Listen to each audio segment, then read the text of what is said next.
ഇറാന്റെ intelligence മന്ത്രിയെയും വധിച്ചെന്ന് Israel. ഇറാന്റെ intelligence മന്ത്രി ഇസ്മായിൽ ഖത്തീബിനെ വധിച്ചതായി ഇസ്രയേൽ പ്രതിരോധ മന്ത്രി ഇസ്രയേൽ കാറ്റ്സ്. രാത്രിയിൽ നടത്തിയ വ്യോമാക്രമണത്തിലൂടെയാണ് ഖത്തീബിനെ വധിച്ചതെന്ന് ഇസ്രയേൽ അവകാശപ്പെടുമ്പോഴും ഇറാൻ അധികൃതർ ഇതുവരെ വാർത്ത സ്ഥിരീകരിച്ചിട്ടില്ല. വരും മണിക്കൂറുകളിൽ എല്ലാ യുദ്ധമുന്നണികളിലും വലിയ അപ്രതീക്ഷിത നീക്കങ്ങൾ ഉണ്ടാകുമെന്നും ശത്രുക്കളെ വേട്ടയാടുന്നത് തുടരുമെന്നും ഇസ്രയേൽ കാറ്റ്സ് വ്യക്തമാക്കി.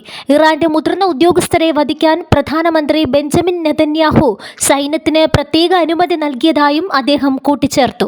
2 ദിവസത്തിനിടെ കൊല്ലപ്പെടുന്ന മൂന്നാമത്തെ പ്രമുഖ ഇറാനിയൻ നേതാവാണ് ഇസ്മായിൽ ഖത്തീബ്.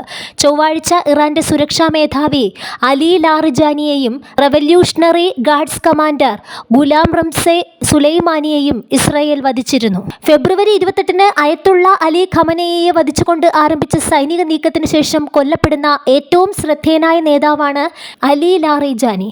ഇറാന്റെ നേതൃനിരയിൽ ആർക്കും സുരക്ഷിതമായ ഇടമില്ലെന്ന സന്ദേശമാണ് ഈ ആക്രമണങ്ങളിലൂടെ ഇസ്രയേൽ നൽകുന്നത്. തങ്ങളുടെ ഉന്നത നേതാക്കൾ ഓരോരുത്തരായി കൊല്ലപ്പെടുന്ന സാഹചര്യത്തിൽ ഇസ്രയേലിന് നേരെ ഇറാൻ കടുത്ത പ്രത്യാക്രമണമാണ് നടത്തുന്നത്.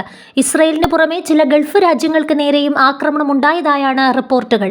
UAEയുടെ പ്രതിരോധ സംവിധാനങ്ങൾ ദുബായിലേക്ക് നടന്ന ആക്രമണങ്ങളെ വിജയകരമായി നേരിട്ടു. സംഘർഷം രൂക്ഷമായതോടെ UAEയിലും ഖത്തറിലും പെരുന്നാൾ നമസ്കാരം പള്ളികളിൽ മാത്രമായി ചുരുക്കി.